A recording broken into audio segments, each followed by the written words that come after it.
premier jour de vacances au village, une aventure inoubliable. Le départ de la ville. C'était un matin pas comme les autres. Le ciel était encore sombre, mais Mamadou était déjà réveillé.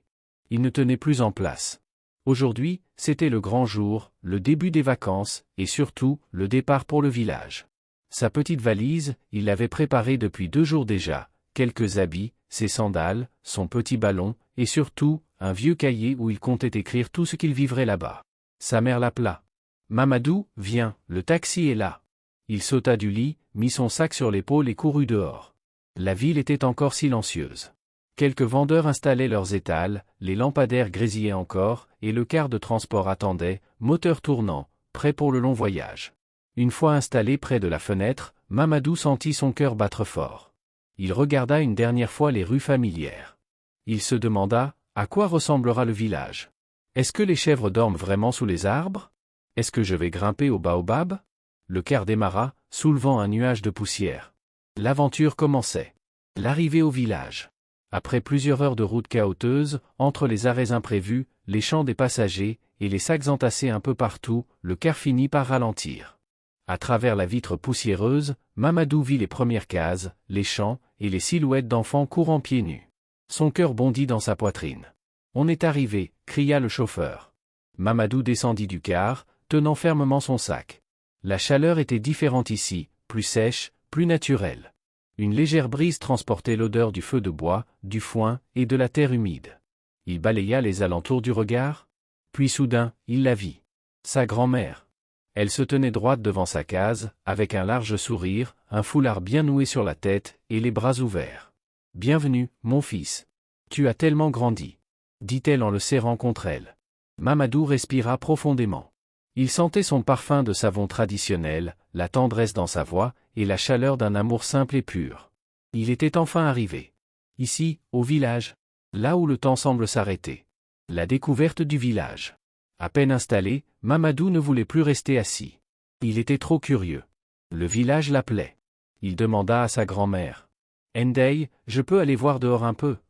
Elle sourit et répondit. « Bien sûr, mais reste avec tes cousins. » Et le voilà dehors, sous un soleil d'or, à découvrir un monde nouveau. Le sable chaud sous ses pieds, les rires des enfants qui résonnent, et les coqs qui courent entre les cases. Ses cousins l'attendaient. Il l'avait vu arriver de loin. « Et Mamadou, viens voir le marigot, on va te montrer les coins secrets. » Ils partirent ensemble, courant à travers les sentiers, sautant au-dessus des flaques, saluant les anciens assis sous l'arbre à palabres. Il découvrit la case aux arachides, le vieux baobab creux où vivaient des chauves-souris, et le petit pont en bois qui craquait quand on marchait dessus. Tout l'émerveillait. Il y avait des choses simples, mais précieuses, une chèvre qui venait d'avoir un chevreau, des enfants qui jouaient à la toupie faite main, et une vieille radio qui grésillait avec des chansons wolof. C'était un monde vivant, vrai, et Mamadou se sentait libre. Les jeux d'enfants. L'après-midi venait tout juste de commencer, et déjà la chaleur diminuait un peu. C'était le moment préféré des enfants au village, le temps des jeux. « On va au marigot !» cria un des cousins. Sans attendre, tous se mirent à courir. Mamadou suivait, les pieds nus sur le sable, le cœur léger. En chemin, ils ramassèrent des bâtons, sautèrent par-dessus des racines, et lancèrent des pierres dans les buissons pour faire fuir les lézards. Ils riaient, se chamaillaient, puis se réconciliaient, comme des frères. Arrivés au marigot, ils déposèrent leurs habits sur un rocher.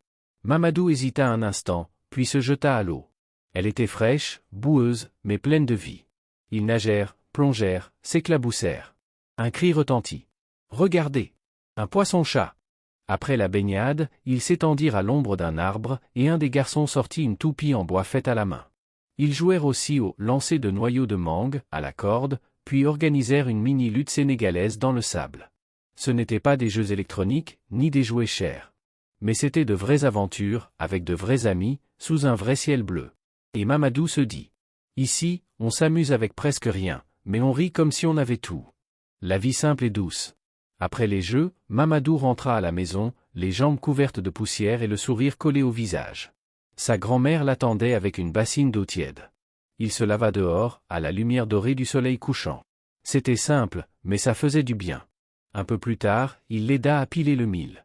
Le grand mortier en bois, le pilon lourd, et le rythme régulier, boum, boum, boum.